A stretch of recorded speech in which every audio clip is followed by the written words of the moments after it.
श्लोक 36 सादर करीत आहे।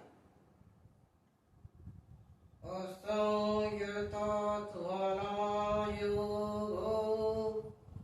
दुष्प्राप इति वेवति वश्यत्वनातो यथार्थ शक्यो वक्तुमुपायतः।